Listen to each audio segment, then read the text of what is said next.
Halo teman-teman, kami dari kelompok 10 akan mempresentasikan materi laporan keuangan, kerangka hukum, dan deskripsi kegiatan. Namun sebelum kita masuk dalam materi, saya akan memperkenalkan anggota kelompok saya. Yang pertama ada Guainete Intang, yang kedua ada Mega Malonda, yang ketiga ada Megawati Hari, dan yang keempat ada Messi Turukan. Baiklah, kita masuk dalam materi. Pengertian laporan keuangan. Laporan keuangan merupakan laporan yang terstruktur mengenai posisi keuangan dan transaksi-transaksi yang dilakukan oleh suatu entitas pelaporan. Laporan keuangan disusun untuk menyediakan informasi yang relevan mengenai posisi keuangan dan seluruh transaksi yang dilakukan oleh suatu entitas pelaporan selama satu periode pelaporan. Laporan keuangan terutama digunakan untuk mengetahui nilai sumber daya ekonomi yang dimanfaatkan untuk melaksanakan kegiatan operasional pemerintahan, menilai kondisi keuangan, mengevaluasi efektivitas dan efisiensi suatu entitas pelaporan, dan membantu menentukan ketaatannya terhadap peraturan perundang-undangan. Tujuan laporan keuangan. Tujuan umum laporan keuangan adalah menyajikan informasi mengenai posisi keuangan, realisasi anggaran, saldo anggaran lebih, arus kas, hasil operasi, dan perubahan ekuitas suatu entitas pelaporan yang bermanfaat bagi para pengguna dalam membuat dan mengevaluasi keputusan mengenai alokasi sumber daya. Selanjutnya, pengguna laporan keuangan. Terdapat beberapa kelompok utama pengguna laporan keuangan pemerintah daerah, namun tidak terbatas pada masyarakat, wakil rakyat, lembaga pengawas, dan lembaga pemeriksa, pihak yang memberi atau berperan dalam proses donasi, investasi, dan pinjaman, pemerintah pusat, dan pemerintah daerah. Informasi yang disajikan dalam laporan keuangan bertujuan umum untuk memenuhi kebutuhan informasi dari semua kelompok pengguna. Yang kedua, kebutuhan informasi tentang kegiatan operasional pemerintahan serta posisi kekayaan dan kewajiban dapat dipenuhi dengan lebih baik dan memadai apabila didasarkan pada basis aktual, yakni berdasarkan pengakuan munculnya hal dan kewajiban, bukan berdasarkan pada arus kas semata. Yang ketiga, meskipun memiliki akses terhadap detail informasi yang tercantum di dalam laporan keuangan, pemerintah daerah wajib memperhatikan informasi yang disajikan dalam laporan keuangan untuk keperluan perencanaan, pengendalian, dan pengambilan keputusan. Selanjutnya, mengenai entitas akuntansi dan pelaporan. Entitas akuntansi dan pelaporan. Entitas akuntansi adalah SKPD pada pemerintah daerah yang mengelola anggaran, kekayaan, dan kewajiban yang menyelenggarakan akuntansi dan menyajikan laporan keuangan atas dasar akuntansi yang diselenggarakan. Dan yang kedua, entitas pelaporan adalah pemerintah daerah yang menurut ketentuan peraturan perundang-undangan wajib menyampaikan laporan pertanggungjawaban berupa laporan keuangan. Dan yang terakhir, dalam penetapan entitas pelaporan perlu dipertimbangkan syarat pengelolaan, pengendalian, dan penguasaan suatu entitas pelaporan terhadap aset, yurisdiksi, tugas, dan misi tertentu, dengan bentuk pertanggungjawaban dan wewenang yang terpisah dari entitas pelaporan lainnya. Peranan dan tujuan pelaporan keuangan. Laporan keuangan disusun untuk menyediakan informasi yang relevan mengenai posisi keuangan dan seluruh transaksi yang dilakukan oleh suatu entitas pelaporan selama satu periode pelaporan.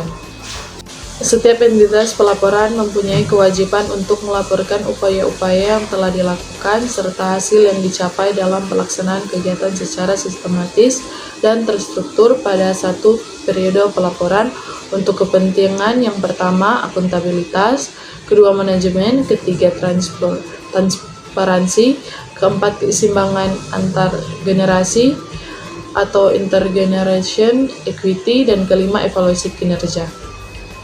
Selanjutnya, komponen laporan keuangan.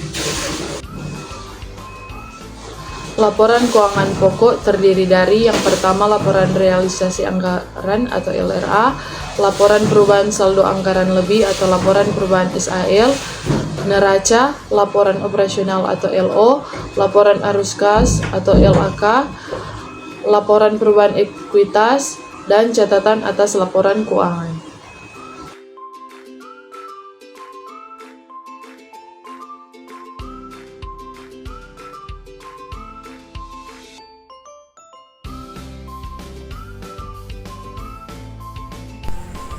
Keempat karakteristik berikut ini merupakan prasyarat normatif yang diperlukan agar laporan keuangan pemerintahan daerah dapat memenuhi kualitas yang dikehendaki.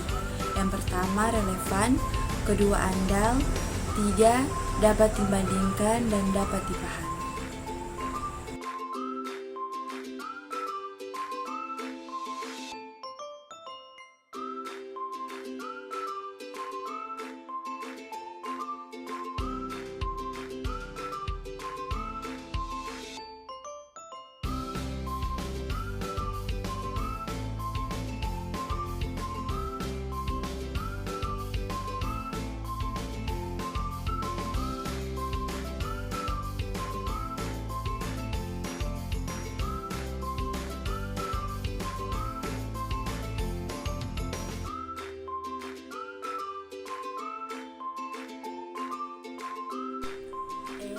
Peraturan perundang-undangan yang mengatur tentang perimbangan keuangan pusat dan daerah. F. Ketentuan perundang-undangan tentang pelaksanaan anggaran, pendapatan dan belanja daerah. G. Peraturan perundang-undangan lainnya yang mengatur tentang keuangan pusat dan daerah. Yang berikut ada asumsi dasar. Asumsi dasar dalam pelaporan keuangan di lingkungan pemerintah daerah adalah anggapan yang diterima sebagai suatu kebenaran tanpa perlu dibuktikan agar kebijakan akuntansi dapat diterapkan, yang terdiri dari yang pertama, asumsi kemandirian entitas, yang kedua, asumsi kesinambungan entitas, dan yang ketiga, asumsi keterukuran dalam satuan uang. Yang berikut ada deskripsi kegiatan. Laporan keuangan Pemda merupakan laporan keuangan gabungan dari seluruh SKPD dan laporan keuangan PPKD sebagai PPKD atau BUD. Laporan keuangan Pemda ini dibuat setiap semester atau tahunan dan merupakan pertanggungjawaban pelaksanaan pengelolaan keuangan daerah untuk tahun anggaran tersebut.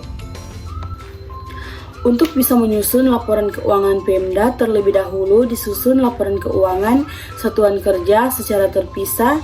Juga PPKD menyusun laporan keuangan sebagai PPKD atau BUD. Pada saat akan disusun laporan keuangan Pemda, maka laporan keuangan SKPD dan PPKD digabungkan untuk menjadi laporan keuangan tingkat Pemda. Format laporan keuangan PPKD sama dengan laporan keuangan SKPD. Yang berbeda dari kedua laporan keuangan tersebut adalah cakupan transaksi dan akun yang akan digunakannya. Adapun komponen laporan keuangan yang disusun oleh PPKD terdiri atas: yang pertama ada laporan realisasi anggaran atau LRA, yang kedua ada neraca, yang ketiga ada laporan arus kas, dan yang keempat catatan atas laporan keuangan. Sedangkan laporan keuangan SKPD terdiri dari yang pertama ada laporan realisasi anggaran, yang kedua neraca, dan yang ketiga catatan atas laporan keuangan. Laporan keuangan PPKD dan SKPD dikeluarkan dua kali dalam satu tahun anggaran, yaitu yang pertama semester yang dimulai dari periode Januari sampai Juni, yang kedua tahunan yang dimulai dari periode Januari sampai Desember. Baiklah teman-teman, sekian video pembelajaran dari kami kelompok 10. Terima kasih.